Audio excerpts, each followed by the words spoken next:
আমি আমি কি এমন অপরাধ করেছি? আমি কি এমন অন্যায় করেছি? আমি যে কিছুই বুঝতে পারছি না। লোক মুখে আমি শুনছি আমার স্বামী নাকি আমাকে তালাক দিয়েছে। এ কথা সত্য না মিথ্যা? না না, যদি যদি মিথ্যাই হবে তাহলে তাহলে আমার স্বামী কেন এখনই এলো না? আমি আমি যে কিছুই বুঝতে পারছি না, আমি যে কিছুই বুঝতে পারছি না।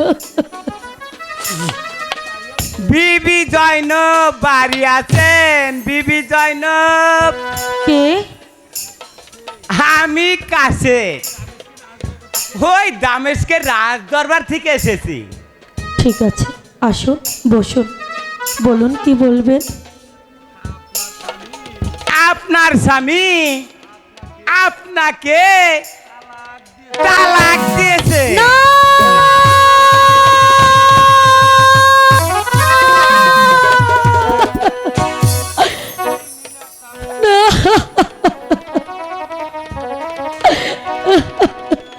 এই নিন তালাক নামা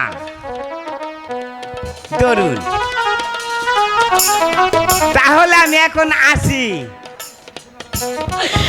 কি শুনাইলে?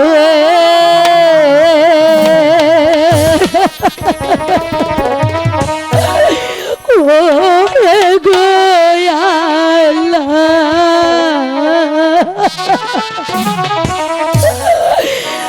কি শুনিলাম আমি গো দারু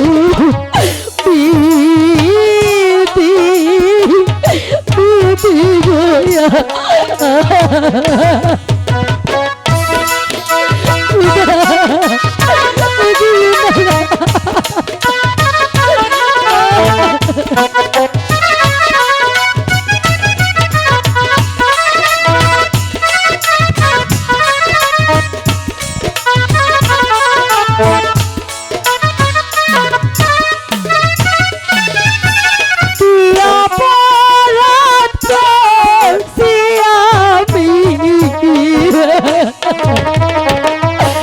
তোমারি দরবারে গো তারু পিতি পিতি গোয়া।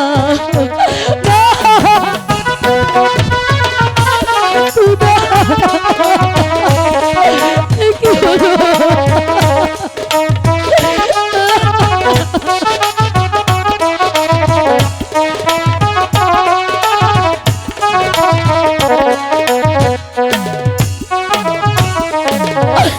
বিনা দোষে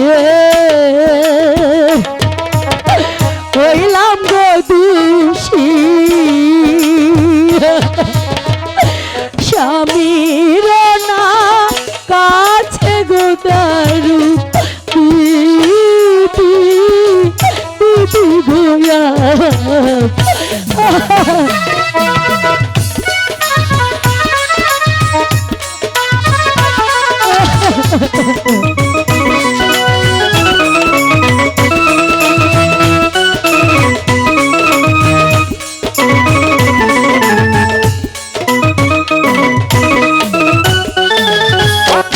কারণে প্রাণের স্বামী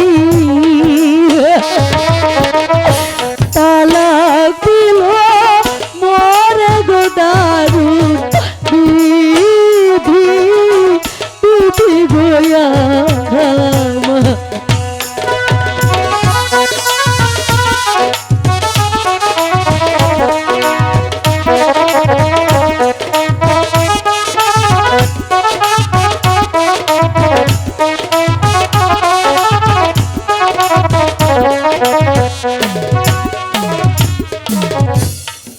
খোদা, এখন আমি কি করব?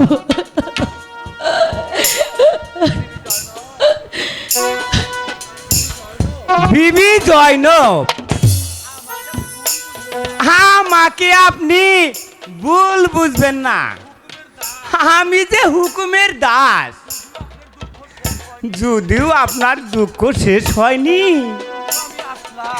তবু আমি আসলাম।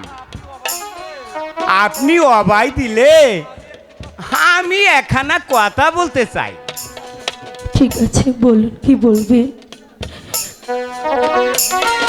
ওই সম্রাট এজিদ আপনাকে বিয়ের পয়গাম পাঠিয়েছে।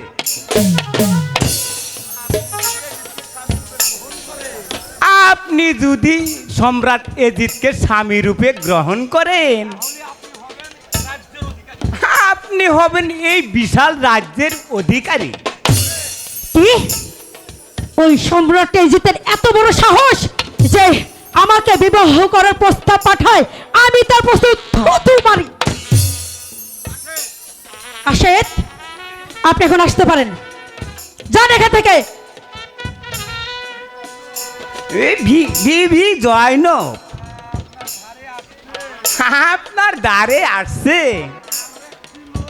ওই আরো একটি লোক, পত্র দিয়েছে।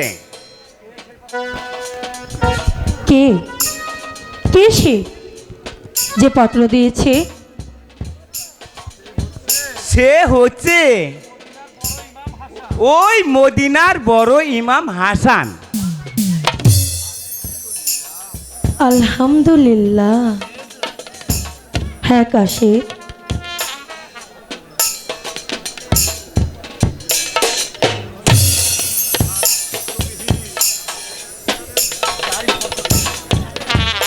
যার স্পর্শবিহীন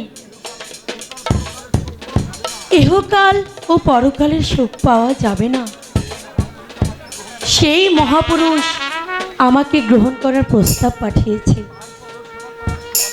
তার পদসেবা করার সৌভাগ্য কি আমার হবে? হে খোদা, আমি আমি যে আনন্দ আর ধরে রাখতে পারছি না খোদা। ভাই কাশের, বলুন। আমি আমি আমি তার প্রস্তাবে রাজি ভাই।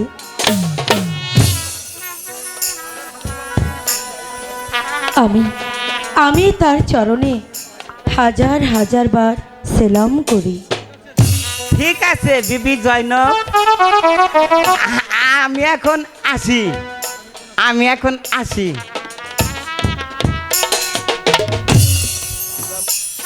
হে খোদা, তোমার রহমতের শেষ নেই। এমন মহামানবের পদ সেবা করার সুযোগ তুমি আমাকে করে দিয়েছো। তোমার দরবারে কোটি কোটি শুকরিয়া খোদা, কোটি কোটি শুকরিয়া খোদা, কোটি কোটি শুকরিয়া।